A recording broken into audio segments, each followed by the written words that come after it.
Clan Otori, Across the Nightingale Floor.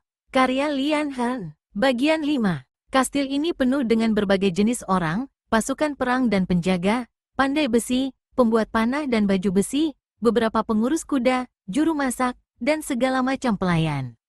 Aku ingin tahu kemana mereka pergi bila hari telah malam. Pengawal yang menemani kami lebih banyak bicara dibanding Abe, dia sangat membanggakan Ida, dan dengan lugu dia terkesan pada hasil lukisanku. Kulukis sketsa dirinya dengan cepat, lalu kuberikan kepadanya.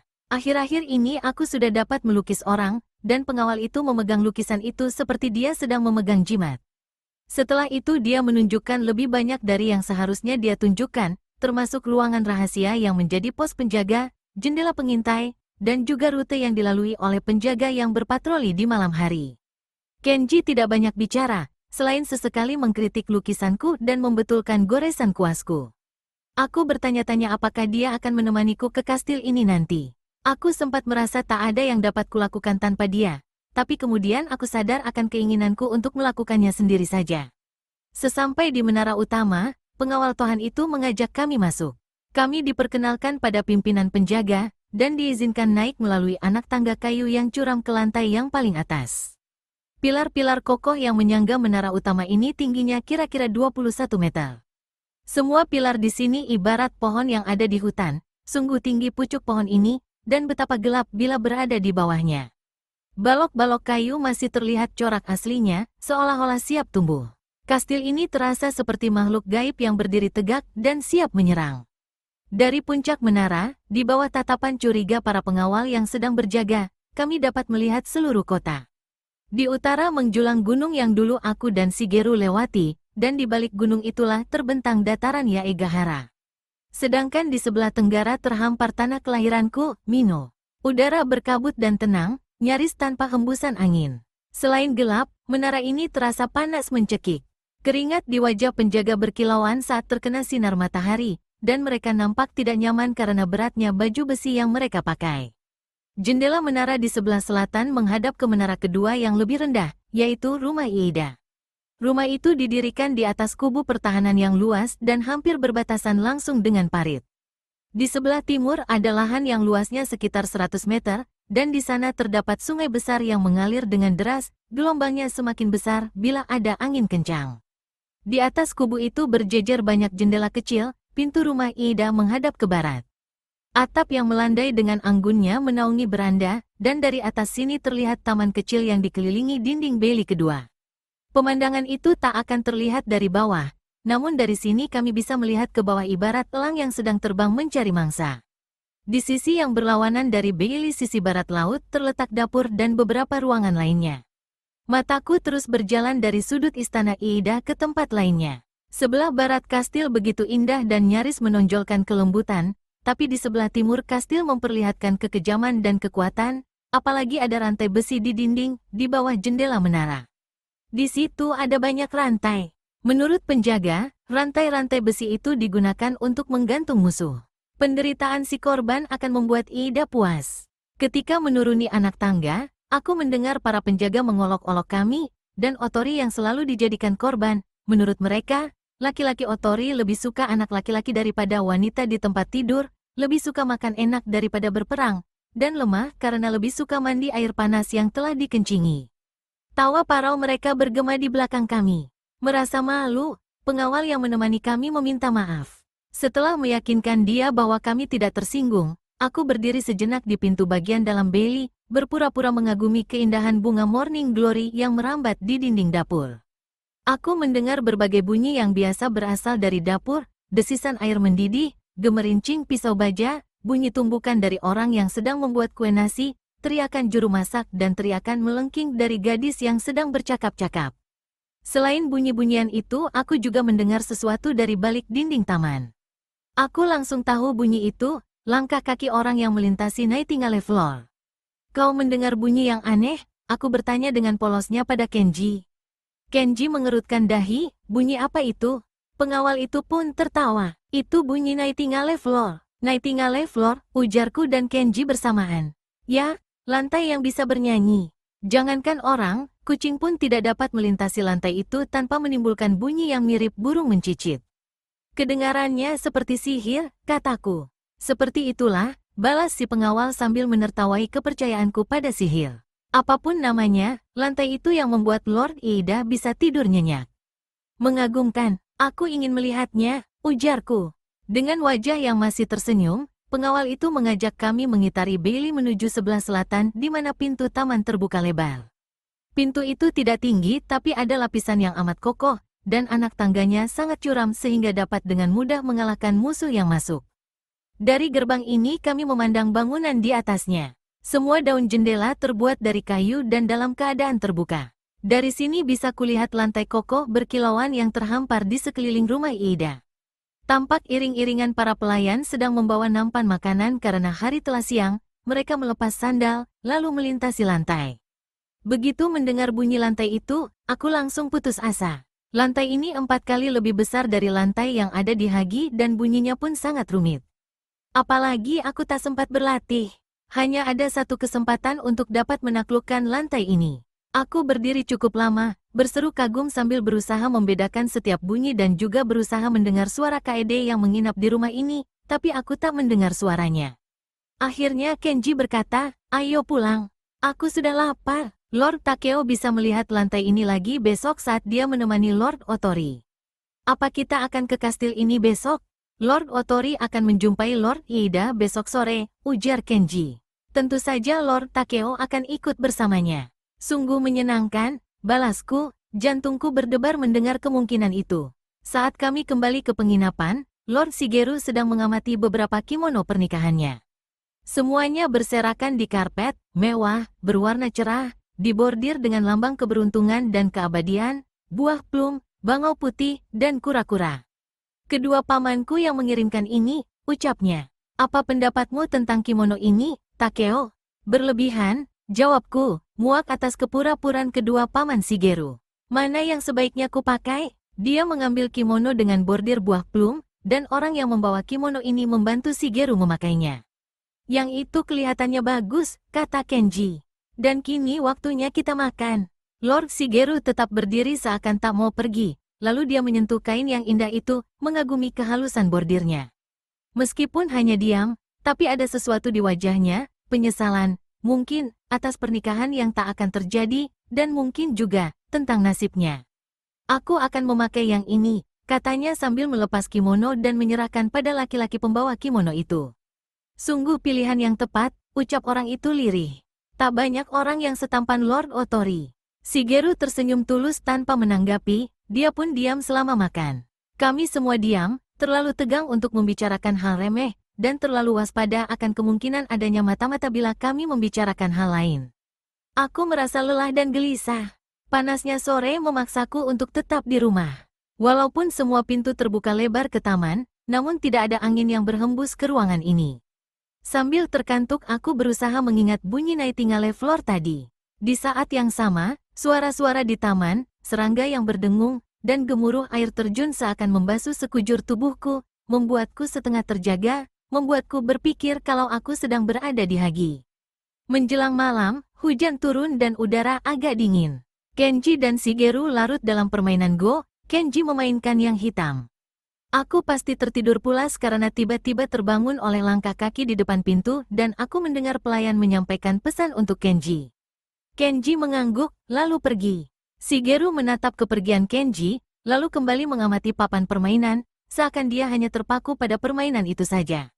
Aku berdiri, dan menatap ke papan permainan. Mereka sering bermain dan selalu saja Shigeru yang menang, namun sekali ini dia terancam kalah. Aku pergi ke pancuran untuk membasuh muka dan tanganku. Dan dengan perasaan terperangkap dan tertekan bila berada di kamar, aku melintasi taman ke arah pintu utama rumah penginapan dan melangkah ke jalan. Kenji berdiri di seberang jalan, sedang berbicara dengan seorang pemuda yang memakai pakaian yang biasa dipakai oleh pembawa pesan. Belum sempat aku mendengar pembicaraan mereka, Kenji telah melihatku dan dia langsung menyuruh orang itu pergi. Kenji lalu menyeberang jalan ke arahku, berpura-pura tidak terjadi apa-apa. Dia terlihat seperti seorang guru yang tua dan tidak berbahaya. Dia berjalan tanpa menoleh padaku. Sebelum dia sempat melihatku tadi, aku dapat merasakan kalau sosok Muto Kenji yang asli muncul, kejam, sekejam jatuh. Shigeru dan Kenji lalu bermain Go hingga larut malam.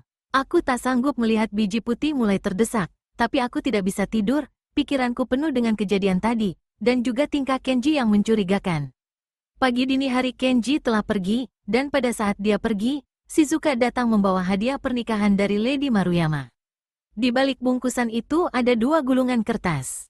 Salah satu surat itu dia diserahkan pada Shigeru. Lord Shigeru membacanya. Dia nampak tegang dan menonjolkan garis-garis kelelahan.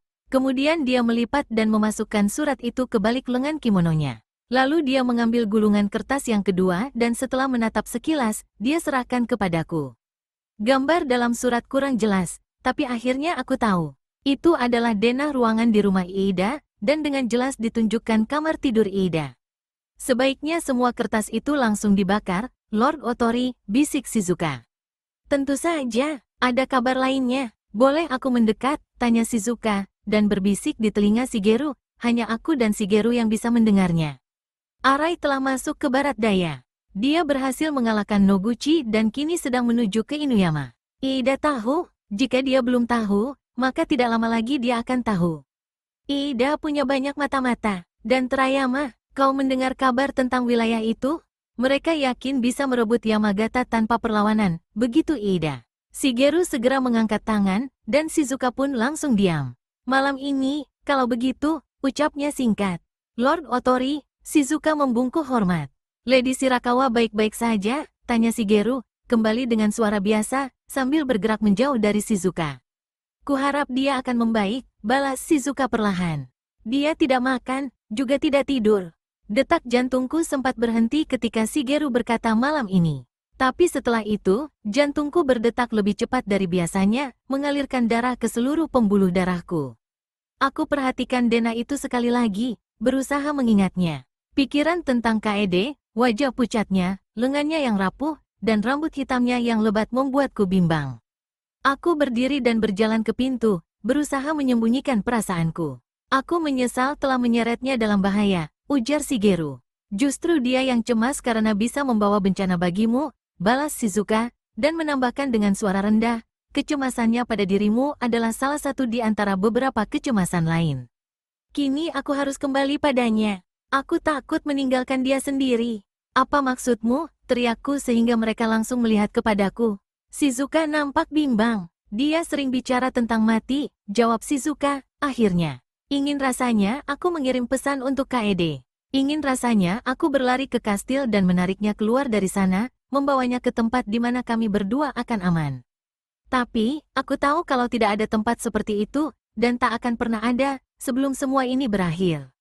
Sebenarnya aku juga ingin bertanya pada Shizuka tentang Kenji apa rencananya, apa yang Tribe pikirkan saat ini.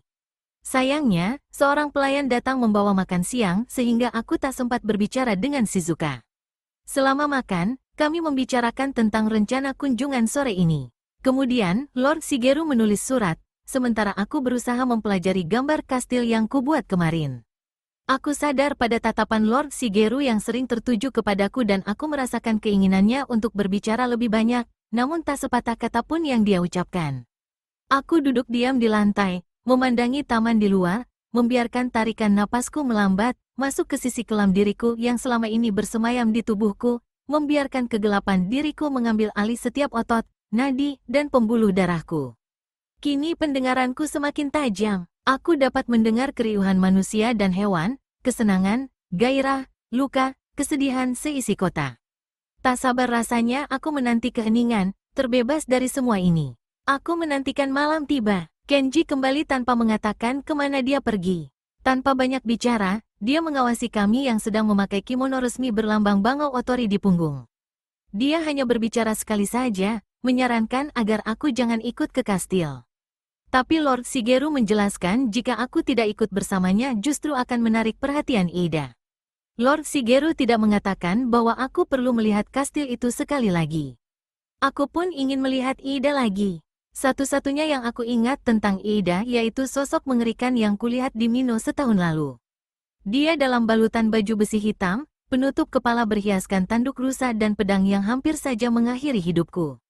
Begitu hebat dan kuatnya bayangan itu di benakku sampai-sampai melihat dia tanpa baju besi pun bisa membuatku gemetar. Kami berkuda diiringi 20 pengawal Otori. Mereka menunggu di beli pertama, sedangkan Shigeru dan aku masuk bersama Abe. Kami melepas sandal sewaktu hendak melangkah di Nightingale Floor, aku menahan napas sambil mendengarkan kicau burung di kakiku. Rumah ini dibangun dengan penuh pesona dan dengan gaya mutakhir, lukisannya begitu menakjubkan hingga nyaris mengalihkan perhatianku dari tujuan semula. Sayangnya lukisan di sini tak memberi kesan damai dan tenang seperti karya Sesu di Terayama, melainkan meriah dan semarak, penuh gairah hidup dan kekuatan. Di ruangan itu, tempat kami menunggu, semua kaca pintu dan jendela dipenuhi lukisan bangau di sela-sela pohon willow bersalju. Shigeru mengagumi karya itu, dan di bawah tatapan jahat Abe, kami membicarakan lukisan yang ada di ruangan ini. Menurutku, lukisan ini jauh lebih bagus dari karya Sesu, kata Lord Abe. Warnanya lebih kaya dan terang, dan ukurannya pun lebih ambisius. Shigeru bergumam, tidak jelas apakah dia setuju atau menolak anggapan Abe itu. Aku tidak memberi komentar. Tak lama kemudian, seorang laki-laki tua datang, menyembah lalu berkata pada Abe. Lord Iida siap menerima tamu. Kami bangkit dan melintasi Nightingale Floor lagi, mengikuti Abe menuju aula besar. Di ruangan ini, Lord Shigeru duduk berlutut di pintu masuk, dan aku mengikuti apa yang dia lakukan. Abe mengisyaratkan agar kami masuk, dan di dalam, kami kembali duduk berlutut sambil membungkuk. Sekilas aku menangkap sosok Iida sedang duduk di singgasana, jauh di ujung aula. Kimononya yang berwarna emas dan putih gading terhampar di sekeliling tubuhnya, sebuah kipas merah keemasan di tangan kanannya, topi kecil resmi berwarna hitam menghiasi kepalanya. Dia lebih kecil dari yang kuingat, tapi bukan berarti tidak mengesankan. Usianya sekitar 8 atau 10 tahun lebih tua dari Lord Shigeru dan tingginya pun hanya sepundak Shigeru.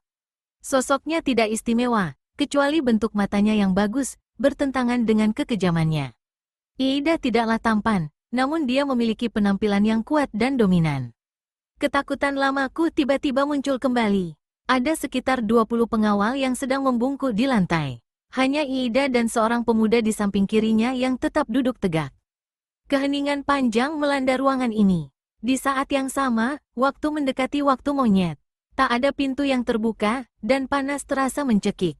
Selain wangi dari balik kimono, tercium juga aroma kekejaman dari keringat orang-orang di ruangan ini. Dari sudut mata, aku melihat ada siluet di beberapa ruangan rahasia dan terdengar napas para pengawal yang bersembunyi. Waktu monyet adalah waktu berkisar antara jam 15 sampai jam 17. Iida memecah keheningan dengan berkata, "Selamat datang Lord Otori. Inilah saat yang membahagiakan, pernikahan sekaligus persekutuan." Suara Lord Iida yang kasar dan acuh tak acuh membuat sambutan resmi terasa tidak pantas keluar dari mulutnya. Shigeru mengangkat kepala dan duduk dengan perlahan. Dia membalas ucapan Iida dengan nada yang sama resminya, dia menyampaikan salam dari kedua pamannya dan juga dari seluruh klan Otori. Aku senang dapat melayani dua klan besar. Ucapan Lord Shigeru merupakan sindiran halus bagi Iida, menekankan kalau mereka berdua berasal dari klan dan darah yang sama. Iida tersenyum tidak senang dan membalas, "Ya, kita memang harus berdamai. Kami tidak ingin peristiwa Yaegahara terulang." Lord Shigeru menegakkan kepala lalu berkata, "Yang lalu, biarkan berlalu." Aku bisa melihat raut wajah Shigeru, meskipun aku masih membungkuk. Pandangannya jernih dan lurus, sikapnya tenang dan riang. Tidak ada yang dapat menebak apa yang dia pikirkan, selain apa yang dia perlihatkan, calon pengantin yang senang karena dicarikan istri oleh orang yang lebih tua. Mereka berbincang sesaat, saling bergurau. Lalu, teh disajikan untuk mereka berdua. "Kudengar dia anak angkatmu," kata Iida ketika menuangkan teh. "Maka dia juga boleh minum bersama kita. Ini berarti aku harus menegakkan tubuh, walau sebenarnya aku tidak ingin melakukannya." Aku kembali membungkuk, lalu maju dengan menggunakan lutut, berusaha agar jariku tidak gemetar ketika mengambil mangkuk teh.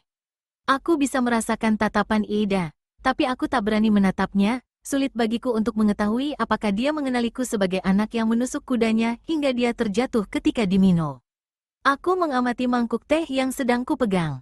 Mangkuk itu terbuat dari bahan metal abu-abu, dan di bagian dasarnya berwarna kemerahan, belum pernah aku melihat mangkuk yang seperti ini.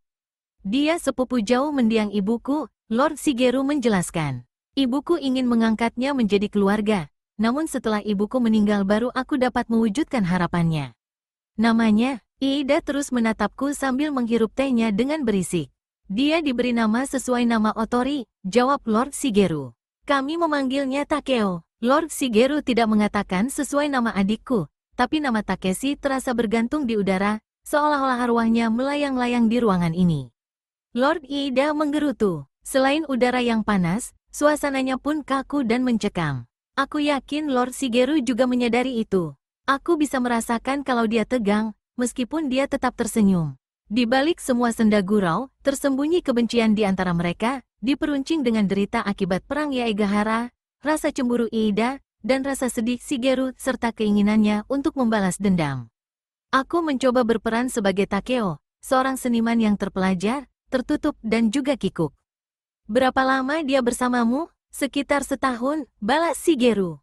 Memang ada ciri khas keluargamu pada dirinya, kata Iida. Ando, kau setuju? Dia bertanya pada salah seorang pengawalnya yang duduk berlutut menyamping ke arah kami.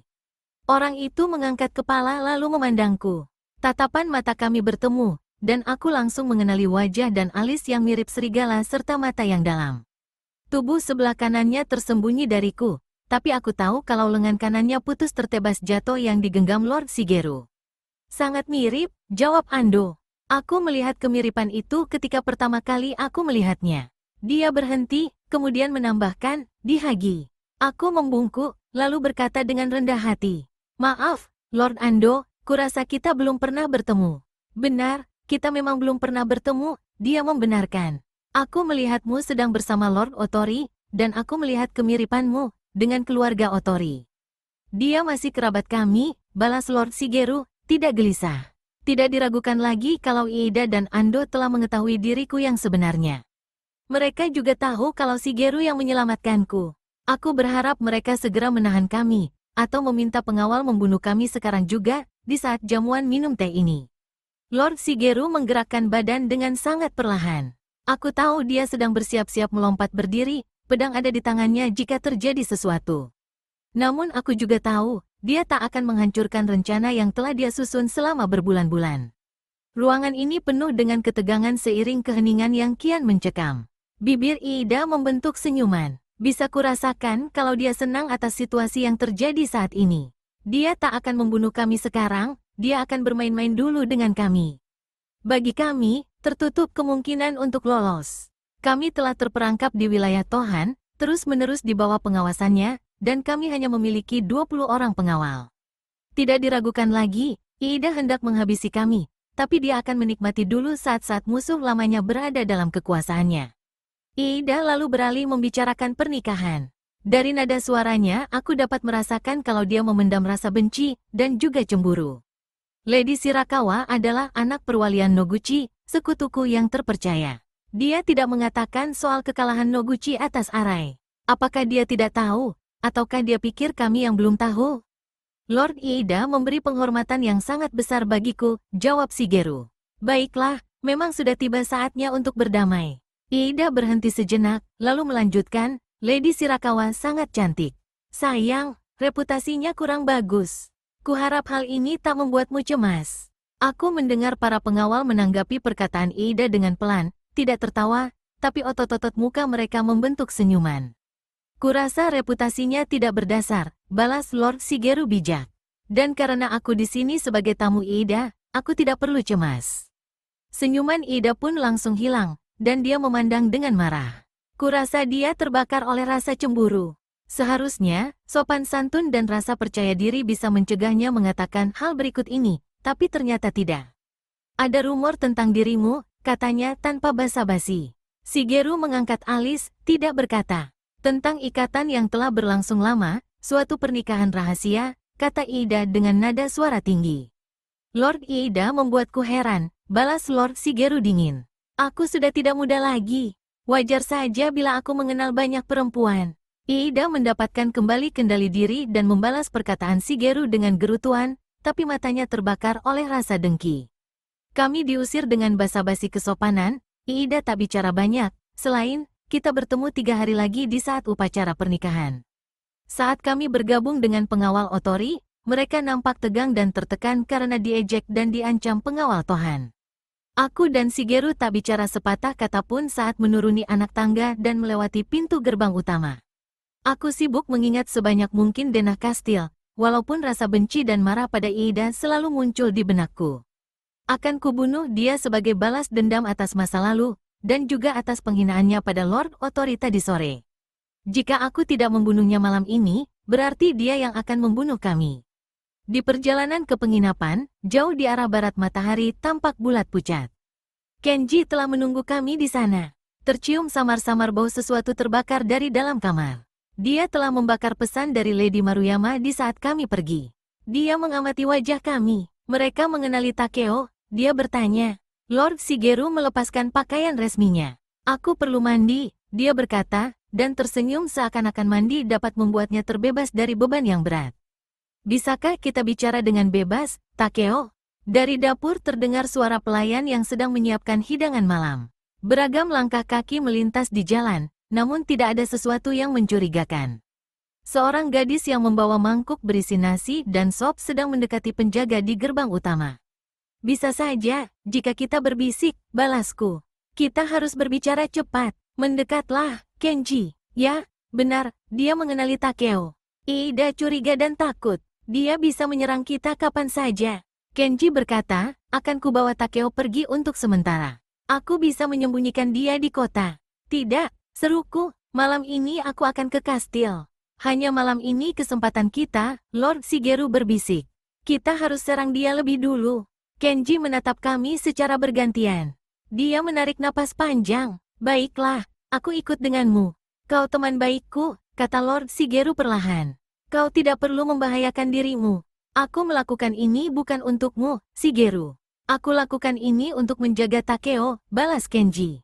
Lalu dia berkata padaku, sebaiknya kau periksa dinding kastil dan sungai sekali lagi sebelum tiba jam malam. Aku akan menemanimu, bawa alat lukismu. Akan ada sandiwara ringan yang menarik di tepi sungai. Setelah mengumpulkan alat lukis, kami langsung pergi. Baru beberapa langkah, Kenji membuatku kaget saat dia berbalik dan membungkuk. Lord Otori, katanya. Saat itu aku menduga dia hanya bersikap ironis semata, namun kelak aku menyadari bahwa itu adalah ucapan perpisahan. Aku tidak mengucapkan selamat tinggal, aku hanya membungkuk seperti yang biasa kulakukan. Cahaya sore dari arah taman berada di balik punggung Lord Shigeru sehingga aku tidak bisa melihat wajahnya. Lapisan awan menebal, meskipun tidak turun hujan. Udara kini terasa semakin dingin seiring terbenamnya matahari, namun tetap saja udara terasa panas dan gerah. Jalan dipenuhi orang yang ingin memanfaatkan waktu antara matahari terbenam dan jam malam. Beberapa kali aku bertubrukan sehingga membuatku panik dan gelisah. Aku melihat mata-mata dan pembunuh di segala tempat. Melihat Iida telah membuatku lemah, mengubahku menjadi Tomasu, anak penakut yang berhasil lolos dari pembantaian di Mino. Dapatkah aku memanjat dinding kastil Inuyama dan membunuh bangsawan yang baru saja kulihat, yang mengenaliku sebagai satu-satunya orang yang tersisa di desaku dan berhasil lolos tepat di depan wajahnya? Aku mungkin bisa berpura-pura menjadi Lord Otori Takeo atau Kikuta, namun aku bukanlah salah seorang dari mereka. Aku hanyalah orang hiden, orang yang diburu.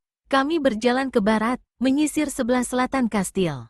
Seiring dengan datangnya malam, aku bersyukur karena malam sangat gelap, tidak ada bulan maupun bintang. Obor-obor bercahaya di gerbang, sedangkan kedai-kedai diterangi lampu minyak atau api lilin. Tercium bau wijen dan kedelai, arak beras dan ikan bakar. Karena merasa lapar, aku hendak berhenti untuk membeli sesuatu, tapi Kenji menyarankan agar kami berjalan agak lebih jauh lagi. Jalan semakin gelap dan kosong. Aku mendengar ada roda gerobak berderu di jalan yang berbatu, dan bunyi seruling. Ada sesuatu yang mengerikan dari suara itu. Bulu kuduku berdiri. Kita pulang saja, kataku, dan pada saat itu pula muncul iring-iringan kecil dari bukit di depan kami. Kukira mereka penghibur jalanan atau semacamnya. Seorang laki-laki tua mengendarai gerobak yang dihiasi pernak-pernik. Seorang gadis sedang meniup seruling di atasnya, dan serulingnya terjatuh ketika melihat kami.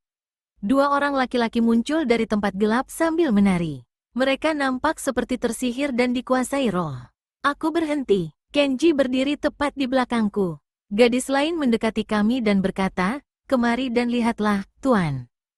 Aku seperti mengenal suara itu, dan perlu beberapa saat untuk dapat mengingatnya.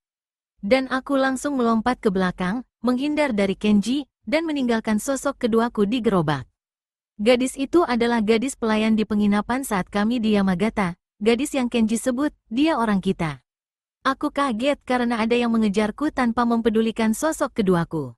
Aku menghilangkan diri, tapi dia dapat menebak keberadaanku. Kini aku yakin kalau semua ini adalah rencana Tribe, mereka datang mengambilku seperti yang pernah Kenji bilang. Aku menjatuhkan diri ke tanah, berguling, dan menyelinap ke bawah gerobak, namun Kenji ada di seberang gerobak.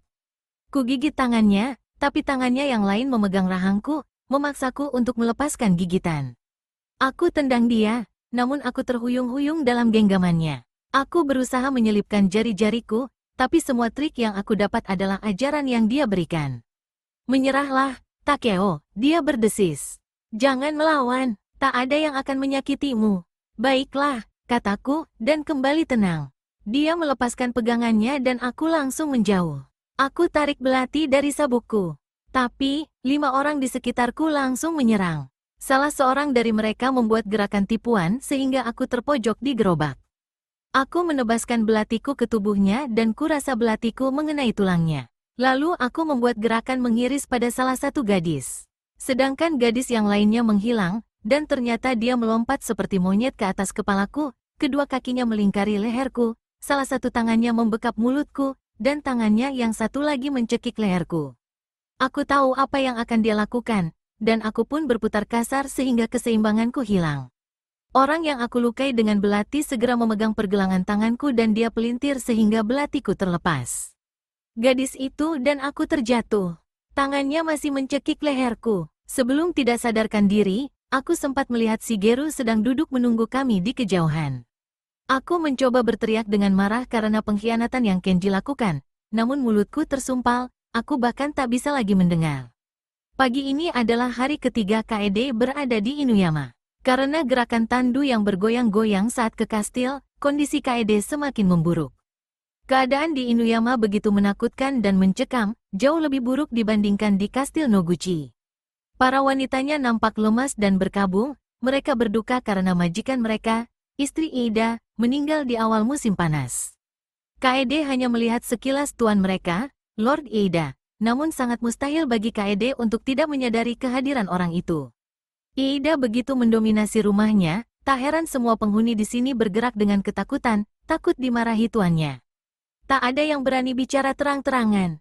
Ucapan selamat hanya disampaikan kepada Kaede melalui suara yang lemah dan tatapan yang kosong. Wanita-wanita itu juga menyiapkan kimono pengantin dengan lesu, tidak bergairah. Kaede merasakan suasana kematian juga melingkupi dirinya. Lady Maruyama, setelah mengalami masa bahagia karena bertemu anaknya, kini nampak tegang. Beberapa kali dia seperti ingin mengatakan sesuatu pada Kaede, tapi jarang sekali mereka bisa berdua dalam waktu yang cukup lama. Kaede menghabiskan waktu dengan selalu mengingat-ingat kembali semua peristiwa yang terjadi selama perjalanan, berusaha meraba-raba rahasia yang ada di sekeliling dirinya, tapi ia sadar kalau ia tidak tahu apa-apa. Semuanya penuh dengan kepura-puraan, ia bahkan tidak bisa mempercayai seorang pun, juga Shizuka, kecuali, tentu saja, beberapa hal yang sudah Shizuka katakan. Bagi Kaede, keselamatan keluarganya yang membuat ia kuat menjalani pernikahan dengan Lord Otori, ia tidak curiga bahwa pernikahan ini tak akan berjalan sesuai rencana. Bayangan tentang pernikahan begitu jauh, sama jauhnya seperti bulan. Tapi, bila ia tidak jadi menikah, jika ada lagi yang mati karena dirinya, maka tak ada jalan lain baginya kecuali mati. Ia berusaha menghadapi pernikahan ini dengan berani, tapi ia tidak dapat membohongi dirinya, ia sudah berusia 15 tahun, belum mau mati, dan ingin hidup bersama Takeo. Hari-hari yang sebelumnya begitu panas mencekik kini perlahan-lahan mulai berakhir, matahari yang bersinar pucat memancarkan sinar kemerah-merahan di seluruh pelosok kota. Kaede bosan dan gelisah. Ia tak sabar menantikan saat-saat ia akan terbebas dari lapisan kimono yang tebal, menunggu datangnya dingin dan gelapnya malam, walaupun sebenarnya ia takut akan datangnya hari esok. Bangsawan Otori akan ke kastil hari ini, kan? Ia bertanya sambil berusaha menahan emosinya. Ya, Lord Ida yang akan menyambut mereka. Nada bicara Shizuka terkesan bimbang. Kaede merasa kalau Shizuka menatapnya dengan iba. Dia berkata pelan, "Lady." Dia tak melanjutkan. Ada apa? Ketika dua orang pelayan lewat di depan pintu, Shizuka pun mulai membicarakan tentang kimono yang akan dikenakan untuk acara pernikahan nanti. Langkah kaki kedua pelayan itu membuat lantai bernyanyi. Saat lantai itu berhenti bernyanyi, Kaede bertanya, "Apa yang ingin kau katakan? Kau masih ingat perkataanku kalau kau bisa saja membunuh hanya dengan menggunakan jarum? Kini akan kuajari caranya. Mungkin kelak kau perlukan." Shizuka mengeluarkan benda mirip jarum biasa, tapi saat Kaede memegangnya ia sadar bahwa jarum itu sangat kuat dan berat, mirip senjata kecil. Shizuka menunjukkan cara menusuk jarum itu ke mata atau leher seseorang. "Sembunyikan jarum ini di balik lengan bajumu. Hati-hati, jangan sampai kau yang tertusuk." Kaede takut, agak ngeri, sekaligus takjub. "Aku tak tahu apakah aku bisa melakukannya." "Kau pernah menikam seorang laki-laki dalam keadaan marah," kata Shizuka. "Kau tahu itu?" Arai yang memberitahu. Saat marah atau takut, manusia tak menyadari kemampuannya. "Simpan juga belatimu. Kuharap kita memiliki pedang, tapi nampaknya sulit untuk disembunyikan. Jadi, di saat berkelahi, kau harus bunuh orang itu secepat mungkin dan langsung kau ambil pedangnya." "Ada apa sebenarnya?" tanya Kaede lirih. "Ingin sekali aku mengatakan, tapi itu justru akan membahayakan dirimu. Aku hanya ingin agar kau waspada." Kaede membuka mulut untuk bertanya lebih lanjut lagi, namun Shizuka bergumam, "Kau harus diam, tidak boleh bertanya padaku, dan tidak boleh berkata apapun pada orang lain. Makin sedikit yang kau tahu, makin bagus." Kamar yang ditempati Kaede tidak begitu besar dan terletak di ujung rumah Ida, di sebelahnya ada sebuah kamar yang besar. Kamar itu ditempati oleh penghuni wanita di rumah Ida, juga Lady Maruyama dan anak gadisnya. Kedua kamar itu menghadap ke taman yang terhampar di sisi selatan rumah. Kaede bisa mendengar percikan air sungai dan lambaian dedaunan. Malam itu Kaede melihat Shizuka siaga semalaman. Ia melihat Shizuka bersila di pintu, hampir tidak terlihat karena berada di bawah langit gelap yang tidak berbintang. Burung hantu bersahut-sahutan di kegelapan malam, dan dari permukaan sungai terdengar teriakan unggas air. Hujan pun mulai turun. Suara-suara alam itu membuat Kaede tertidur, dan paginya ia terjaga karena mendengar teriakan keras burung gagak. Hujan telah reda dan udara pagi terasa gerah. Shizuka sedang berpakaian. Saat melihat Kaede bangun, dia lalu duduk berlutut di sampingnya dan berbisik, "Lady, aku hendak menemui Lord Otori. Maukah kau menulis surat atau puisi untuknya? Aku perlu alasan agar bisa menemuinya." "Ada apa?" tanya Kaede dengan cemas ketika melihat wajah Shizuka yang pucat. "Entahlah. Semalam aku mengharapkan sesuatu terjadi, tapi ternyata tidak terjadi apa-apa. Aku harus tahu sebabnya." Dengan suara yang lebih keras, dia berkata, "Aku akan menyediakan tinta untukmu. Lady tidak perlu tergesa-gesa. Lady punya waktu seharian untuk menulis puisi yang indah." "Apa yang harus kutulis?" tanya Kaede berbisik. "Aku belum pernah menulis puisi." "Aku tidak bisa." "Tidak masalah. Tulis saja sesuatu tentang cinta, tentang sepasang bebek Mandarin atau bunga." Kaede hampir yakin kalau Shizuka sedang bergurau, jika ia tidak melihat sikap gadis itu yang bersungguh-sungguh. "Kalau begitu, bantu aku berpakaian," perintahnya. "Ya, aku tahu ini terlalu pagi, tapi berhentilah mengeluh. Aku harus menulis surat pada Lord Otori." Shizuka memaksakan senyuman di wajahnya yang pucat untuk membesarkan hati Kaede. Kaede menulis sesuatu lalu dengan suara lantang ia menyuruh Shizuka mengantar surat itu ke tempat Lord Shigeru. Shizuka melangkah dengan enggan, dan terdengar dia mengeluh pada penjaga dan mereka menanggapinya dengan tertawa. Kaede meminta teh pada pelayan, lalu ia minum sambil menatap taman untuk menenangkan diri dan berusaha mendapatkan keberaniannya. Beberapa kali ia menyentuh jarum di balik lengan bajunya, atau meraba gagang belati yang dingin di balik kimononya. Ia memikirkan alasan Lady Maruyama dan Shizuka mengajarinya cara bertarung. Apa yang akan terjadi? Ia kembali merasa dirinya adalah bidak yang dimainkan oleh orang di sekitarnya, tapi setidaknya mereka telah menyiapkan dirinya, memberinya senjata. Shizuka pulang sambil membawa surat balasan dari Lord Otori, sebuah puisi yang ditulis dengan ringan dan indah. Kaede menatapnya. "Apa maksudnya?" "Ini alasan saja. Dia harus menulis sesuatu sebagai balasan." "Lord Otori baik-baik saja?" tanya Kaede basa-basi. "Ya, bahkan dia merindukanmu." "Katakan yang sejujurnya," bisik Kaede. Ia menatap Shizuka, melihat ada keraguan di mata Shizuka. "Lord Takeo, apakah dia mati?"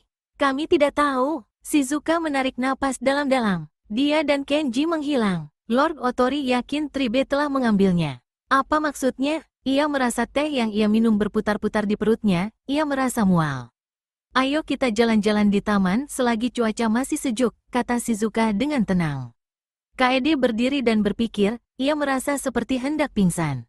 Butiran keringat yang dingin dan lembab menggumpal di alisnya. Shizuka menggandeng tangan Kaede dan mengajaknya ke beranda. Dia lalu berlutut di depan Kaede, membantunya memakai sandal. Mereka berjalan lambat di antara pepohonan dan semak belukar, kerasnya bunyi aliran sungai melindungi suara mereka. Shizuka berbisik pada Kaede, seharusnya semalam Ida terbunuh. Arai dan seluruh pasukannya berjarak 30 mil dari sini. Sedangkan para biarawan di Terayama telah siap untuk mengambil alih kota Yamagata. Tohan pasti kalah. Apa hubungan semua itu dengan Lord Takeo? Dia yang seharusnya membunuh Iida. Dia yang seharusnya memanjat dinding kastil semalam. Sayangnya, Tribe mengambilnya lebih dulu. Takeo, pembunuh. Kaede merasa ingin tertawa mendengar ucapan yang mustahil itu. Lalu ia teringat kekelaman yang Takeo tutup-tutupi selama ini, bagaimana dia selalu menyembunyikan kehebatannya. Kaede menyadari bila ia tidak tahu apa yang ada di balik permukaan, meskipun begitu ia tahu ada sesuatu yang lebih dari apa yang terlihat pada Takeo. Kaede menarik napas panjang, berusaha tetap tenang. Dia anggota Tribe, ayah Takeo berasal dari kalangan Tribe, dan dia terlahir dengan bakat istimewa. Sepertimu, tanya Kaede, dan pamanmu, dia jauh lebih hebat dari kami, kata Shizuka. Tapi kau benar, kami juga berasal dari Tribe. Kau mata-mata, pembunuh, itukah alasannya kau berpura-pura menjadi pelayanku? Aku tidak berpura-pura menjadi temanmu, balas Shizuka dengan cepat. Sudah kukatakan bahwa kau dapat mempercayaiku. Sebenarnya, Arai yang menyuruhku untuk menjagamu. Bagaimana aku bisa mempercayaimu setelah sekian lama kau berbohong? Kata Kaede, sudut matanya terasa mulai panas. Aku akan jujur kepadamu, kata Shizuka dengan sangat tenang. Kaede merasa adanya gelombang kekagetan dalam dirinya, namun berangsur-angsur hilang, dan ia kembali tenang dan pikiran kembali jernih. Jadi pernikahanku dengan Lord Otori hanyalah alasan agar dia bisa ke Inuyama? Bukan dia yang mengatur semua ini. Bagi Lord Otori, pernikahan ini adalah syarat agar dapat mengangkat Takeo. Tapi saat dia terpaksa menyetujui perjodohan ini, dia melihat adanya alasan untuk membawa Takeo ke wilayah Tohan yang dijaga ketat. Shizuka berhenti bicara, lalu berkata sangat pelan. Iida dan pemimpin Otori menggunakan pernikahan ini untuk membunuh Shigeru. Karena itulah aku dikirim kepadamu, untuk melindungi kalian berdua. Mereka memanfaatkan reputasiku, kata Kaede pedih, ia sangat menyadari semua pengaruh laki-laki pada dirinya, dan bagaimana mereka memanfaatkan dirinya tanpa belas kasihan. Kembali, ia merasa lelah yang amat sangat. Kau harus duduk sejenak, kata Shizuka. Semak belukar membuat taman lebih terbuka dengan pemandangan yang mengarah ke sungai di sekitar kastil, dan juga sungai besar di kaki gunung. Sebuah paviliun dibangun melintasi aliran sungai agar terkena hembusan angin. Kaede dan Shizuka berjalan ke paviliun, mereka melangkah di bebatuan dengan hati-hati. Beberapa alas duduk telah tersedia di lantai, dan mereka pun duduk. Air yang mengalir memberi kesan sejuk, dan burung pekakak dan burung layang-layang terbang saling menyambar di atas paviliun.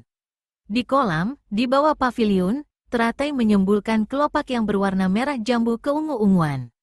Di tepi sungai, bunga iris biru gelap sedang mekar, warna daunnya sama seperti alas duduk di paviliun. Apa maksudnya, dibawa oleh Tribe? Tanya Kaede gelisah, jari-jarinya menggosok-gosok bahan pakaian. Keluarga Takeo, Kikuta, menduga usaha membunuh Iida akan gagal. Karena tidak ingin kehilangan dia maka mereka mengambil langkah pencegahan. Pamanku berperan dalam hal ini.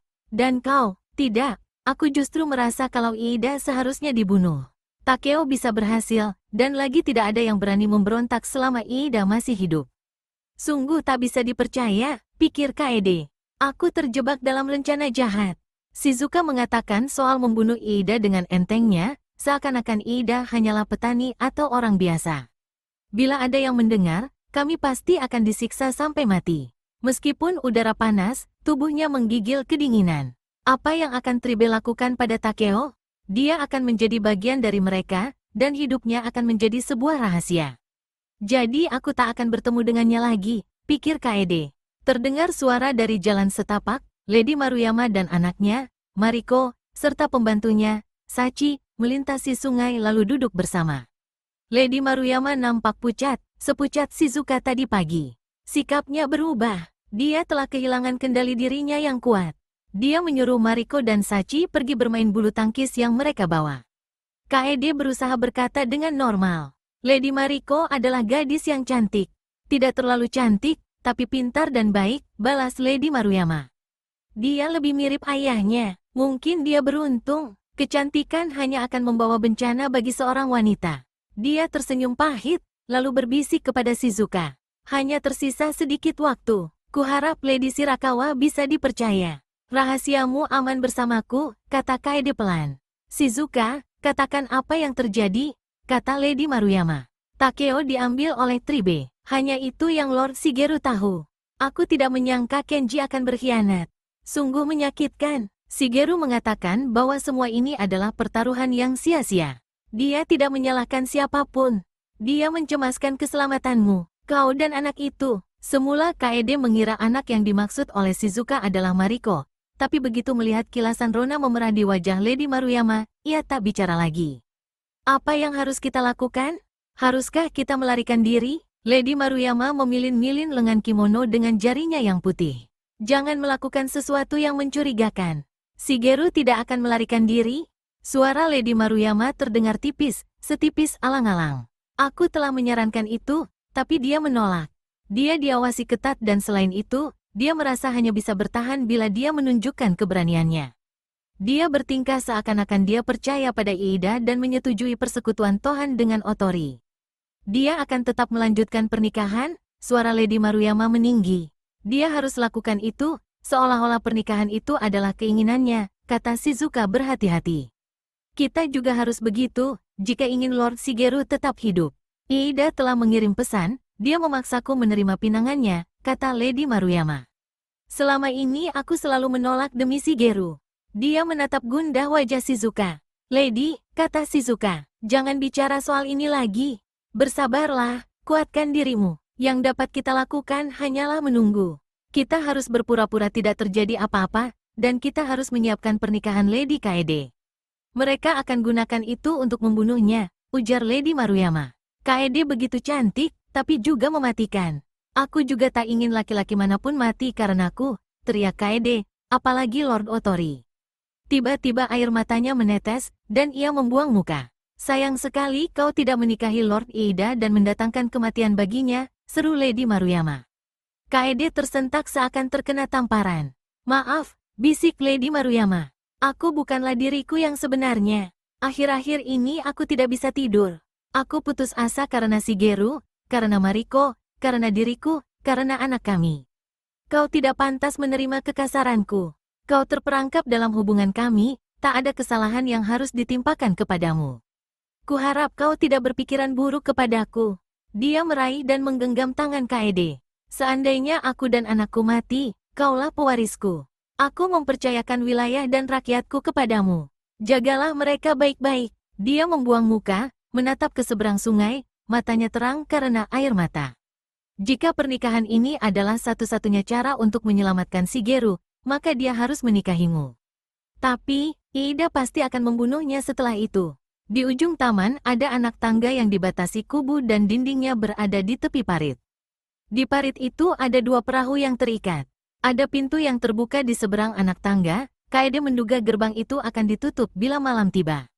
Parit dan sungai terlihat dari pintu gerbang yang terbuka itu. Dua orang penjaga sedang duduk bermalas-malasan di dekat dinding, terbius oleh panasnya cuaca. Udara akan terasa dingin bila berada di atas air, kata Lady Maruyama. Pendayung itu mungkin mau dibayar. Sebaiknya jangan, Lady, kata Shizuka. Jika kau melarikan diri, Iida akan curiga. Satu-satunya kesempatan kita untuk bisa keluar dari sini yaitu saat Arai mendekat. Arai tidak akan mendekati Inuyama selama Iida masih hidup, kata Lady Maruyama. Dia tidak akan berani. Kastil ini sangat sulit diserang. Iida hanya bisa diserang dari dalam kastil. Dia mengalihkan pandangan ke menara penjaga. Kita terperangkap di kastil ini, katanya. Kita dalam genggaman bangunan ini, tapi aku harus keluar dari sini. Jangan bertindak gegabah, Shizuka memohon. Mariko datang, dia mengeluhkan cuaca yang terlalu panas untuk bermain. Sachi ikut dari belakangnya. Aku akan mengajaknya ke kamar, kata Lady Maruyama. Dia juga harus belajar. Suaranya tercekat, dan air matanya menetes lagi. Sungguh malang nasib anakku, katanya. Kasihan kedua anakku ini. Tangannya mengelus-ngelus perutnya. Lady, kata Sachi, kau harus beristirahat. Kaede meneteskan air mata simpati pada Lady Maruyama.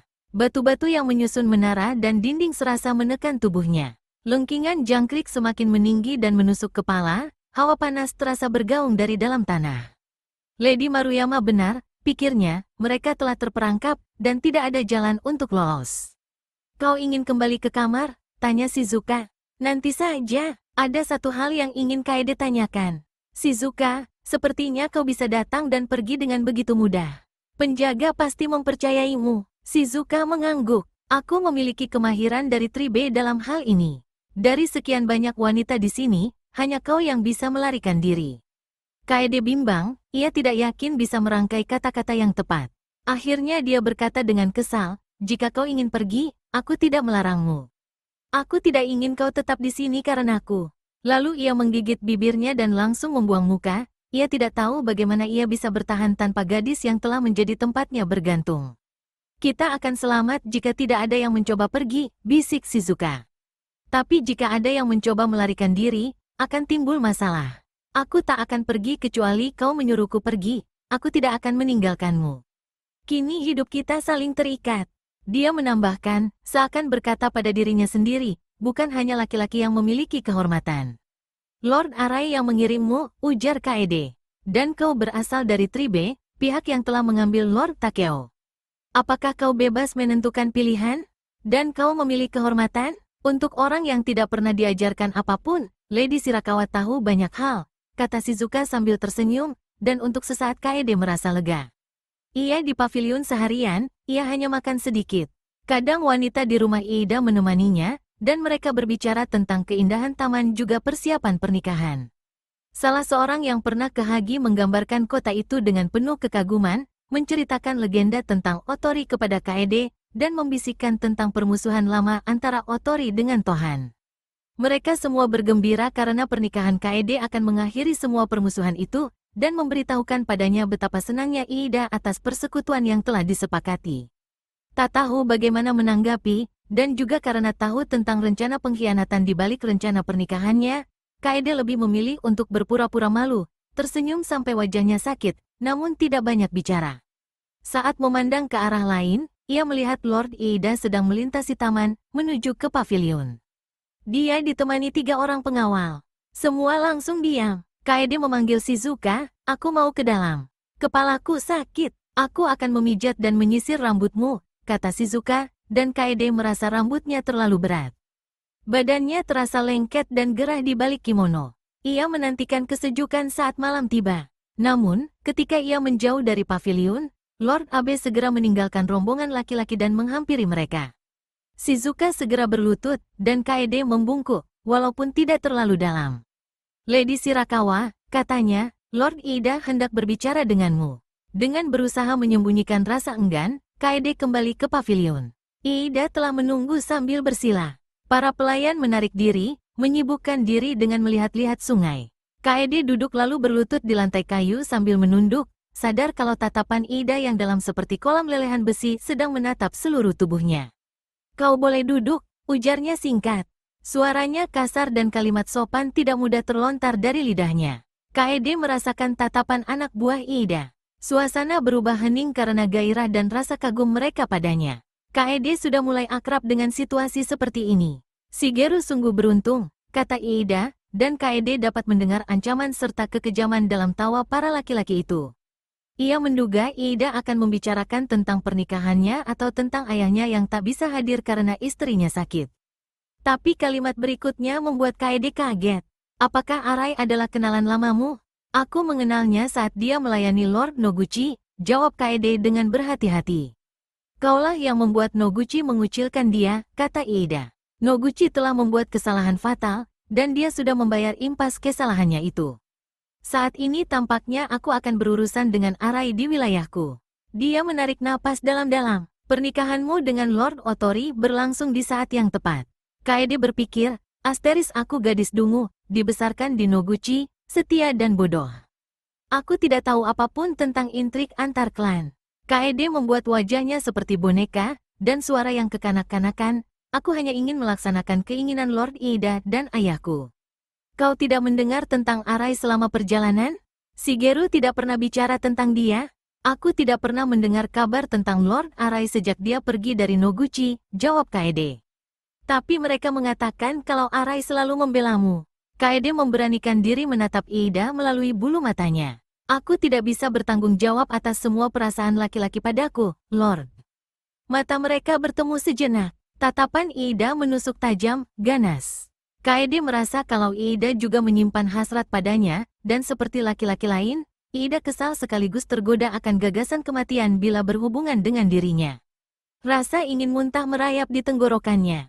Ia memikirkan jarum yang disembunyikan di balik lengan kimononya, dan membayangkan benda itu tergelincir menusuk daging laki-laki ini. Tentu saja tidak, Iida menyetujui, tapi kami tidak bisa menyalahkan laki-laki karena mengagumi dirimu. Lalu dia mengatakan pada Abe tanpa menoleh, kau benar. Gadis ini cantik sekali, seolah-olah dia sedang membicarakan sebuah karya seni yang tidak bernyawa. Kau hendak masuk kamar, kan? Jangan biarkan aku menahanmu, aku yakin kau kurang sehat. Lord Iida, Kaede membungkuk hingga menyentuh lantai lalu mundur hingga ke tepi paviliun dalam keadaan membungkuk.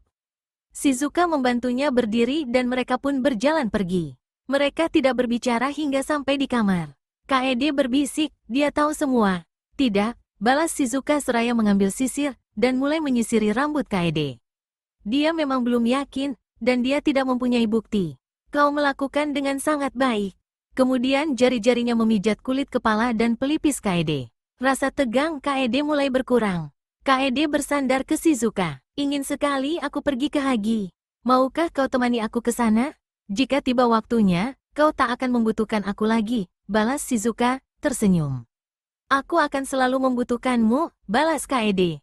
Nada melankolik merambat di suaranya. Mungkin aku akan bahagia bersama Lord Shigeru, andai saja aku tidak bertemu Takeo, andai saja Lord Shigeru tidak mencintai. Sush, Shizuka mendesis, jarinya tetap bergerak dan memijat. Mungkin kami akan punya anak, lanjut Kaede, suaranya penuh dengan mimpi. Sayang sekali hal itu tak terjadi saat ini, tapi aku harus terus berharap bahwa semua itu akan terwujud. Kita berada di ambang peperangan, bisik Shizuka. Kita tak tahu apa yang terjadi esok, biarkan masa depan yang menjawabnya. Di mana Lord Takeo? Tahukah kau, jika masih di kota ini berarti dia ada di salah satu rumah milik anggota Tribe. Tapi mungkin mereka sudah keluar dari wilayah ini. Apakah aku bisa bertemu dengannya lagi? Tanya Kaede tanpa mengharapkan jawaban, Shizuka pun tidak menjawab.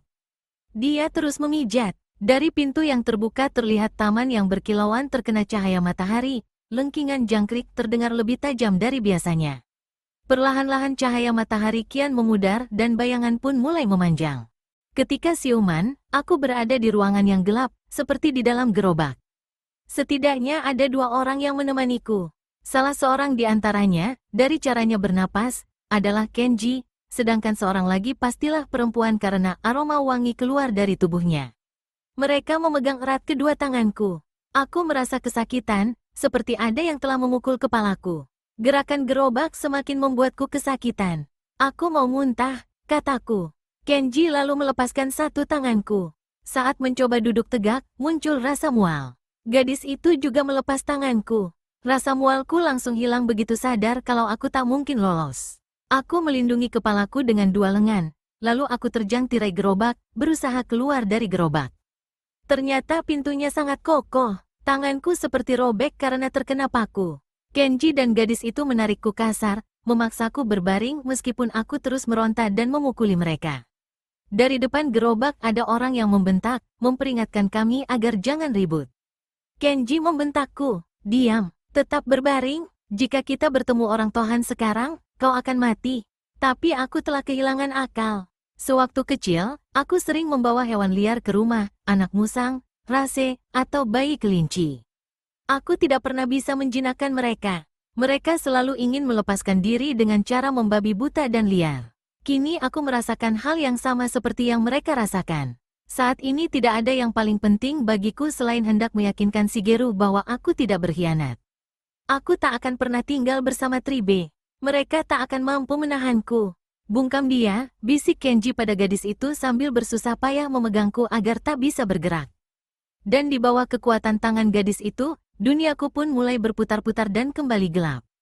Ketika sadar untuk yang kedua kalinya, aku yakin sekali kalau aku sudah mati. Aku tidak dapat melihat maupun mendengar apapun. Keadaannya sangat gelap dan sunyi. Lalu aku mulai tenang kembali. Seluruh tubuhku mati rasa. Tenggorokanku lecet, tanganku sakit berdenyut-denyut, pergelangan tanganku terluka, dan tanganku terikat.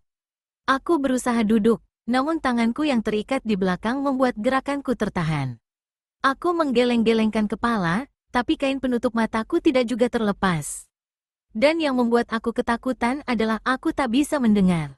Tapi aku langsung bersyukur begitu tahu bahwa aku tidak bisa mendengar karena ada yang menyumbat telingaku. Ketika ada yang menyentuh wajahku, aku langsung terloncat kaget. Kain penutup mataku dibuka dan aku melihat Kenji sedang berlutut di sampingku. Ada lampu minyak di sebelah Kenji, cahaya lampu itu menerangi wajahnya.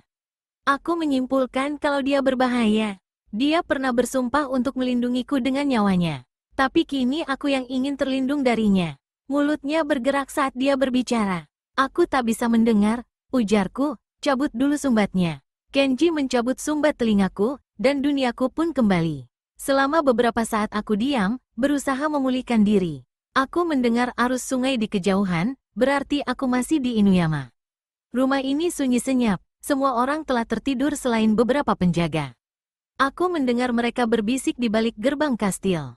Kurasa hari telah larut malam karena terdengar dentang lonceng malam dari biara yang tidak begitu jauh. Aku masih di dalam kastil. Maaf telah menyakitimu, kata Kenji. Kau tidak perlu melawan kami terlalu keras.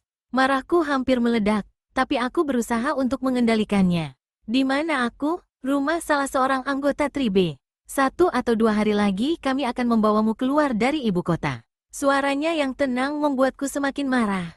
Saat malam pengangkatanku kau mengatakan tak akan mengkhianati Shigeru. Ingat, Kenji menghela napas. Malam itu kami berbicara tentang kewajiban yang saling bertentangan. Shigeru tahu aku akan mendahulukan Tribe. Aku telah mengingatkan dia kalau Tribe juga berkepentingan padamu dan, cepat atau lambat, mereka akan mengambilmu.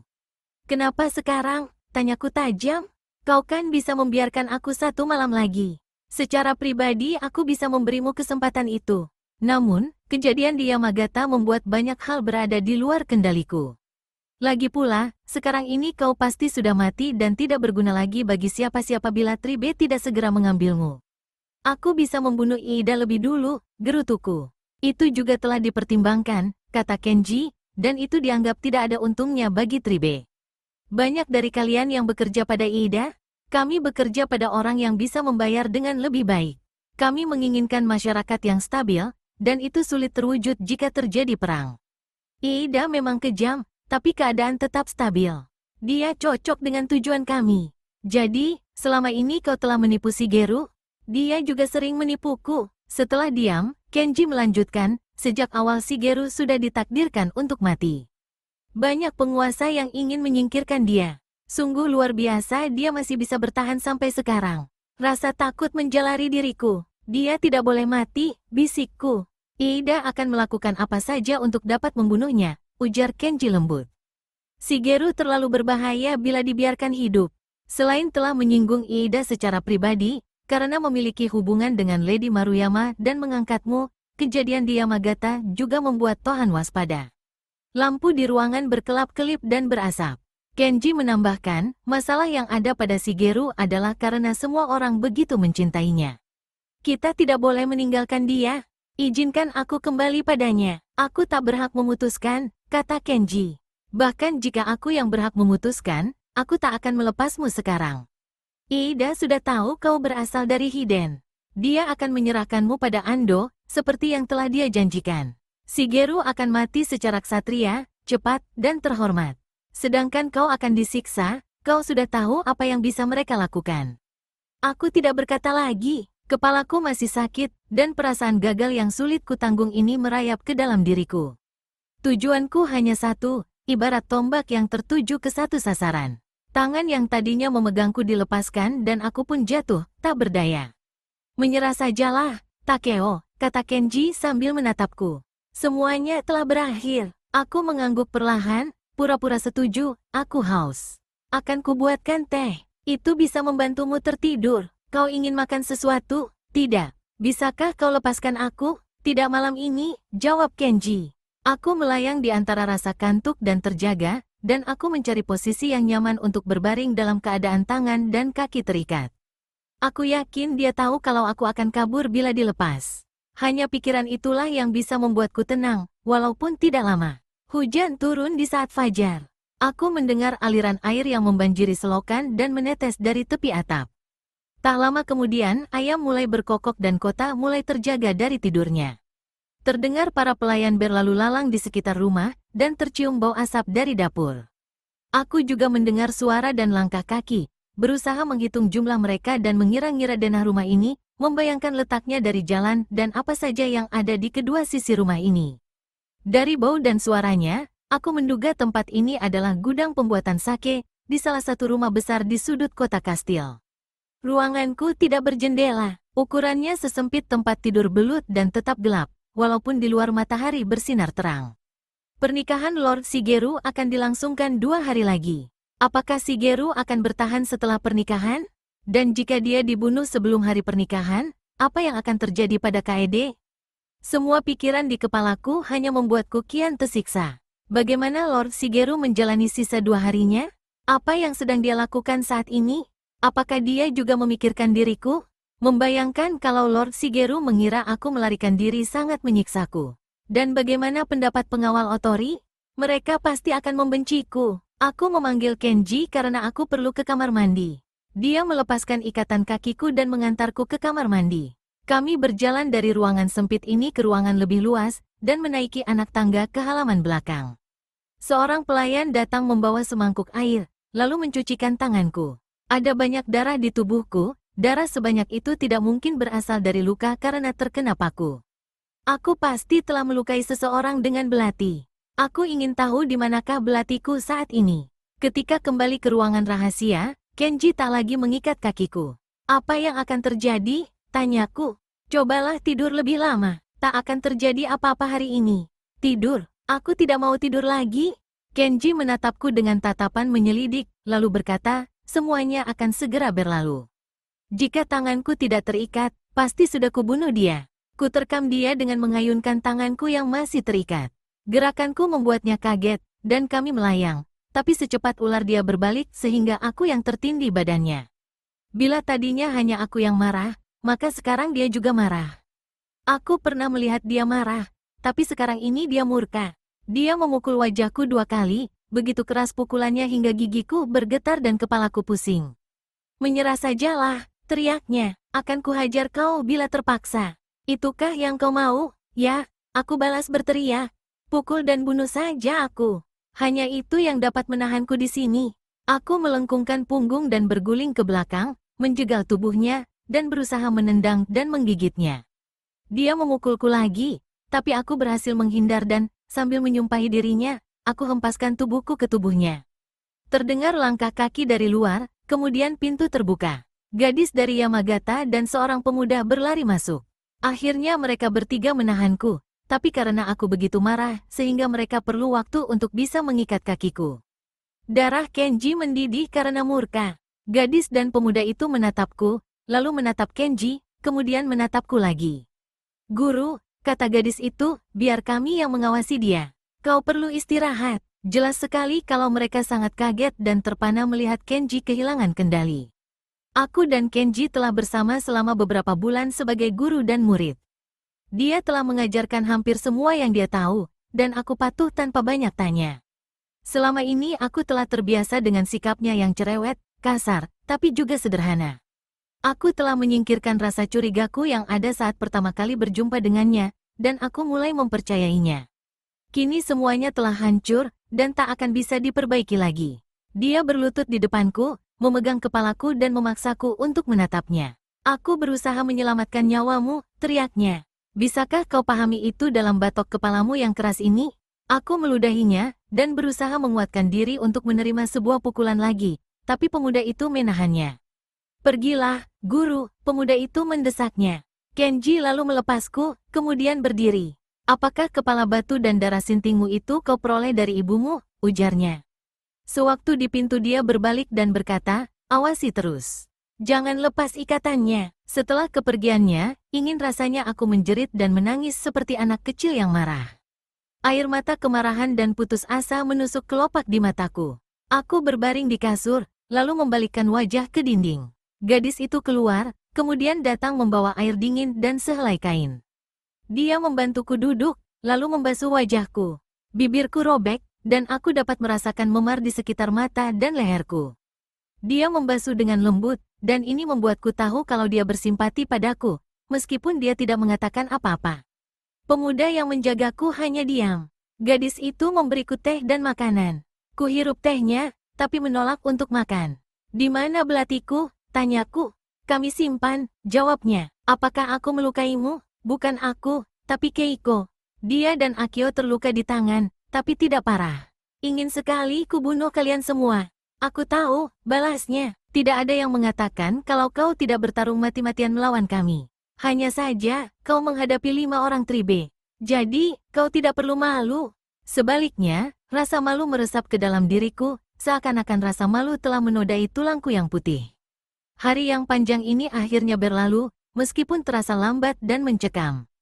Lonceng malam baru saja berdentang dari biara di ujung jalan saat Keiko mendekat ke pintu dan berbisik pada kedua orang yang menjagaku. Sebenarnya, aku bisa mendengar kata-katanya dengan jelas, tapi di luar kebiasaan, aku seakan-akan tidak mendengar. Orang yang bernama Kikuta, menurutnya, akan datang melihatku. Tak lama kemudian datang Kenji dan seorang laki-laki kurus yang tidak begitu tinggi. Mereka mirip, penampilan mereka berubah-ubah sehingga sulit dikenali dengan pasti. Hanya saja dia berkulit lebih gelap, mirip kulitku. Rambutnya hitam, meskipun usianya sudah sekitar 40 tahun. Dia menatapku sambil berdiri, lalu mendekat dan berlutut di sampingku. Sama seperti yang Kenji lakukan ketika pertama kali bertemu denganku, dia meraih kedua tanganku dan membalikkannya, melihat telapak tanganku. Mengapa dia diikat? Tanya orang itu. Suaranya biasa, sulit memastikan asalnya, meskipun terkesan ada logat daerah utara. Dia berusaha kabur, ketua, kata si gadis. Kini dia lebih tenang, tadi dia sangat liar. Kenapa hendak kabur? Dia berkata, ini kan kerabatmu. Kalian bukan kerabatku, balasku. Sebelum tahu tentang Tribe, aku telah memberi janji setia kepada Lord Otori. Aku telah resmi diangkat menjadi anggota klan Otori. Gerutunya, ku dengar bangsawan Otori itu memanggilmu Takeo. Itu nama aslimu? Aku tidak menjawab. Dia dibesarkan di antara kaum Hiden, kata Kenji perlahan. Nama aslinya Tomasu. Kikuta mendesis melalui giginya. Nama itu memang sebaiknya dilupakan, katanya. Dan untuk sementara, kau tetap pakai nama Takeo, meskipun itu bukan nama Tribe. Kau tahu siapa aku? Tidak, kataku, walaupun aku bisa menebak. Tidak, ketua. Pemuda yang menjagaku sudah tidak tahan untuk memarahiku. Kikuta tersenyum. Apakah kau tidak mengajari dia sopan santun, Kenji? Sopan santun hanya diberikan pada orang yang pantas menerimanya, jawab Kenji. Kelak dia akan pantas diajari sopan santun. Aku adalah kepala keluargamu, Kikuta Kotaro. Aku sepupu pertama ayahmu. Aku tidak pernah mengenal ayahku, dan aku tak pernah menggunakan namanya. Tapi kau mewarisi semua kelebihan Kikuta, pendengaran yang tajam, kemampuan seni, dan kemampuan lainnya yang kau miliki. Begitu juga dengan garis di telapak tanganmu. Itu semua bukan sesuatu yang dapat kau hindari. Secara samar-samar aku mendengar langkah kaki di pintu toko yang letaknya di bawah tempat aku disekap. Aku mendengar ada yang menggeser pintu agar terbuka, lalu bicara, tidak begitu penting, hanya bicara tentang sake. Kikuta berbalik perlahan. Aku merasakan sesuatu, awal dari suatu pengakuan. Kau juga mendengarnya? Tanyaku. Tidak sebanyak yang kau dengar. Pendengaranku semakin berkurang seiring bertambahnya usia. Tetapi masih cukup baik hingga saat ini. Ada biarawan muda di Terayama yang mengatakan bahwa pendengaranku seperti anjing. Aku berkata dengan nada pahit. Berguna bagi tuanmu, begitu yang dia katakan. Itukah alasannya kau menculikku, karena aku berguna untukmu? Bukan itu alasannya, ujar kepala Kikuta itu. Tapi karena kau terlahir sebagai Tribe. Disinilah tempatmu. Kau tetap menjadi keluarga kami meskipun kau tidak mewarisi sifat Tribe. Kalaupun kau memiliki semua kemampuan yang ada di dunia, tapi kau tidak terlahir sebagai Tribe, maka bukanlah keluarga kami, dan kami pun tak akan berurusan denganmu. Tapi, karena ayahmu seorang Kikuta, maka kau adalah Kikuta. Aku tidak punya pilihan, dia kembali tersenyum. Menjadi Tribe bukan sesuatu yang bisa kau pilih, sama halnya dengan memiliki kemampuan pendengaran yang tajam. Entah mengapa, orang ini membuatku tenang, sama seperti ketika aku menenangkan kudaku, dia memahami sifatku.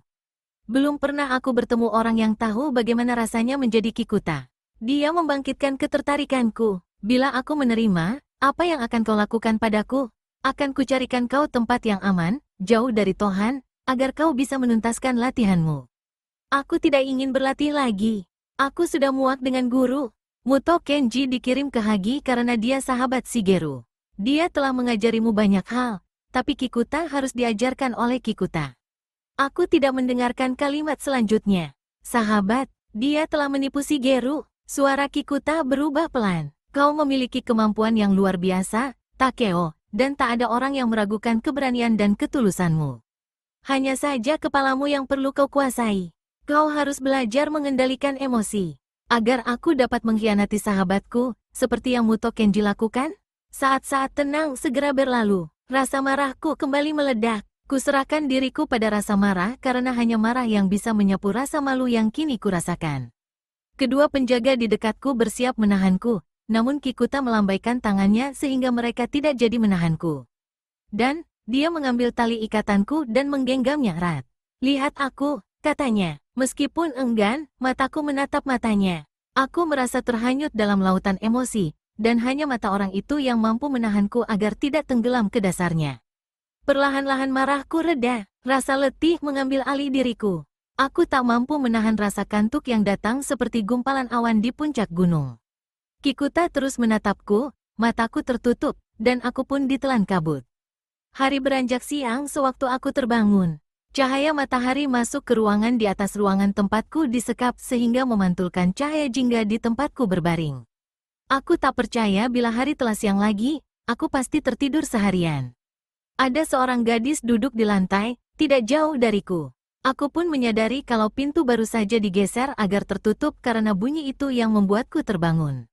Orang lain yang menjagaku pasti baru saja keluar. Siapa namamu? Tanyaku. Suaraku tercekat, tenggorokanku masih sakit.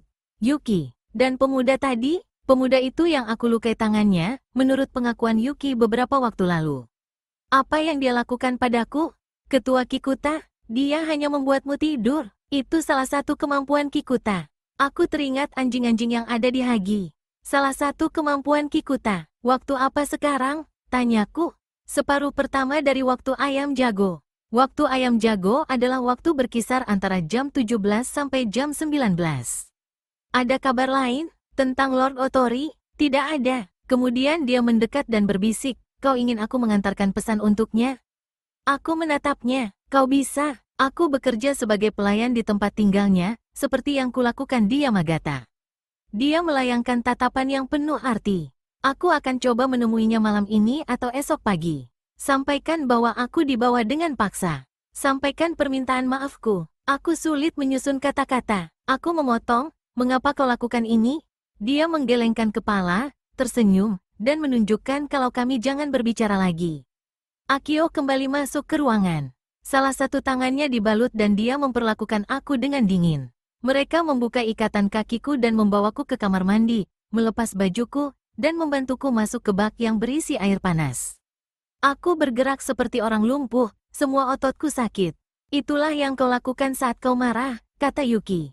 Kau telah menyakiti dirimu dengan kekuatan yang kau miliki. Itu alasannya kau harus belajar menahan diri, Akio menambahkan. Jika tidak, kau akan membahayakan orang lain, sama seperti yang kau lakukan pada dirimu. Saat membawaku kembali ke ruangan, Akio berkata, kau telah melanggar semua aturan Tribe dengan ketidakpatuhanmu. Semoga rasa sakitmu bisa menjadi hukuman buatmu. Ternyata Akio bukan hanya marah karena kulukai, dia juga benci dan cemburu padaku. Namun, aku tak peduli. Sakit kepalaku semakin menusuk, dan meskipun marahku telah reda, tapi kini rasa duka yang menggantikannya. Menganggap aku sudah tenang, mereka biarkan aku tidak terikat. Kondisikulah yang renung buat aku tak bisa pergi kemana-mana. Aku hampir tak bisa berjalan, apalagi memanjat dinding dan atap. Aku hanya makan sedikit, inilah pertama kalinya aku makan sejak 2 hari di sini. Yuki dan Akio pergi, dan digantikan oleh Keiko dan pemuda yang bernama Yoshinori. Tangan Keiko juga dibalut. Mereka berdua, sama seperti Akio, memperlakukanku dengan tidak bersahabat. Kami semua bungkam. Aku teringat Lord Shigeru, dan berharap Yuki berhasil menyampaikan pesanku. Dan tanpa sadar aku berdoa dengan cara kaum Hiden, semua kata-kata keluar begitu saja dari mulutku. Aku telah menyerap semua doa itu sejak bayi. Layaknya anak-anak, aku membisikkan kata-kata itu pada diriku dan sepertinya doaku itu membuatku tenang karena tak lama kemudian aku tertidur pulas. Tidur membuatku segar. Ketika terbangun, hari telah berganti pagi. Tubuhku mulai pulih dan aku dapat bergerak tanpa terasa sakit. Yuki sudah datang, dan ketika melihatku bangun, dia meminta Akio melakukan sesuatu. Sepertinya dia lebih tua dan juga mempunyai wewenang atas mereka. Dia langsung mengatakan berita yang selama ini kutunggu. Semalam aku sempat berbicara dengan Lord Otori. Dia sangat lega mendengar kau dalam keadaan baik-baik saja. Dia takut kau tertangkap atau dibunuh orang Tohan. Dia menitipkan surat dan berharap kau dapat membalasnya. Kau membawanya? Yuki mengangguk. Dia juga membawakan sesuatu untukmu. Aku menyembunyikannya di lemari. Dia menggeser pintu lemari tempat menyimpan alas tidurku, dan dari balik selimut, dia mengeluarkan sebuah bungkusan yang panjang. Aku mengenali kain pembungkusnya, itu adalah baju yang Lord Shigeru pakai ketika menyelamatkanku di Mino. Yuki meletakkan bungkusan itu di tanganku dan kuangkat ke depan wajahku. Ada sesuatu yang keras di dalamnya. Aku tahu isi bungkusan ini. Aku membentangkan pakaian itu dan mengangkat jatuh. Serasa mati dalam duka yang mendalam. Air mataku berlinang, aku tak kuasa menahannya. Yuki berkata dengan lembut, dia akan pergi menikah tanpa membawa senjata. Shigeru tak ingin pedang ini hilang jika dia tidak kembali dari sana. Dia tak akan pernah kembali, kataku, air mata mengalir deras di pipiku seperti arus sungai. Yuki mengambil jatuh dari tanganku dan membungkusnya. Dia menyimpannya ke dalam lemari. Mengapa kau lakukan ini? Kataku, kau telah melanggar aturan Tribe? Aku berasal dari Yamagata, balasnya. Aku di sana saat Takeshi dibunuh. Keluarga kekasihnya yang mati bersamanya, anak mereka adalah teman bermainku. Ketika di Yamagata, kau bisa melihat betapa besar cinta orang-orang di sana pada Shigeru. Aku juga salah seorang di antara mereka. Dan aku yakin Kenji, ketua Muto, salah menilai kalian. Ada nada menantang dalam suaranya, dia mirip anak yang sedang marah dan memberontak. Aku tak bertanya lagi. Aku hanya bersyukur atas apa yang telah dia lakukan untukku. Berikan suratnya, kataku setelah itu. Shigeru belajar menulis langsung dari Ichiro dan tulisannya sangat rapi, sesuatu yang sulit ku pelajari. Takeo, akulah orang yang paling bahagia mendengar kau selamat. Tak ada yang perlu disesalkan. Aku tahu kau tak akan mengkhianatiku, dan aku pun tahu Tribe akan berusaha mengambilmu. Ingatlah aku kelak. Lalu isi suratnya, Takeo, karena beberapa alasan kita tidak bisa meneruskan rencana kita. Aku sangat menyesal, tapi juga lega karena tidak jadi mengirimmu ke kematian. Aku percaya kau harus bersama Tribe, maka takdirmu di luar kuasaku. Namun, kau juga anakku dan satu-satunya pewarisku. Kuharap kelak kau menjadi penerus klan Otori.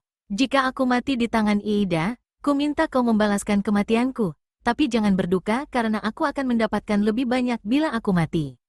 Bersabarlah, aku juga memintamu untuk menjaga Lady Shirakawa. Ikatan di masa lalu pasti akan memperkuat perasaan kita. Aku senang kita bertemu di Mino. Salam peluk, ayah angkatmu, Shigeru. Surat ini dibubuhi Cap. Para pengawal Otori yakin kalau kau dan Guru Muto dibunuh, kata Yuki. Mereka tak percaya kau meninggalkan Shigeru dengan begitu saja. Kurasa kau perlu tahu itu. Aku mengenang mereka. Orang-orang yang selalu mengganggu sekaligus memanjakanku, mengajarkan dan menjagaku. Mereka sangat bangga padaku, dan masih tetap berpikir yang terbaik tentangku. Mereka pasti akan mati, dan ini membuatku iri karena mereka akan mati bersama Shigeru, sedangkan aku dihukum untuk tetap hidup, dan dimulai dengan hari yang buruk. Setiap ada suara di luar membuatku terjaga. Suatu ketika, tak lama setelah tengah hari, aku mendengar bunyi pedang beradu dan teriakan beberapa orang, tapi tidak ada yang memberitahukan tentang kejadian itu. Kesunyian yang mencekam dan tidak biasa melanda seluruh kota. Satu-satunya yang membuatku tenang adalah Jato yang diletakkan tersembunyi, tak jauh dariku. Aku sering berpikir untuk mengambilnya dan berusaha keluar dari sini, namun pesan terakhir Lord Shigeru memintaku bersabar. Kemarahan telah membuatku bersedih, tapi kini, saat air mataku mengering, rasa sedih memperkuat tekadku. Ida harus mati lebih dulu dariku. Sekitar waktu monyet, aku mendengar suara Yuki di bawah. Jantungku berhenti berdetak, sadar kalau aku akan mendapat kabar mengenai peristiwa di kastil. Aku sedang di ruangan bersama Keiko dan Yoshinori ketika Yuki datang dan menyuruh mereka pergi. Dia berlutut di sampingku, lalu dia menggenggam kedua tanganku. Muto Shizuka mengirim pesan dari kastil, dan tak lama lagi ketua akan menemuimu. Shigeru mati? Tidak, lebih buruk, dia ditangkap. Nanti mereka yang akan mengatakan kepadamu. Dia bunuh diri, Yuki bimbang. Dia berkata tanpa menoleh padaku. Ida menuduh Shigeru adalah anggota Hiden dan juga menyembunyikan orang Hiden. Ando menuntut agar dia dihukum. Lord Ida mencabut hak-hak istimewa Lord Shigeru sebagai ksatria dan memperlakukan dia seperti penjahat biasa. Ida tak akan berani, kataku. Dia telah melakukannya. Ketika mendengar ada langkah kaki mendekat dari luar, kemarahan dan syok mengirimkan energi yang membanjiri tubuhku. Aku meloncat ke lemari untuk mengambil Jato, dan menariknya dari sarung.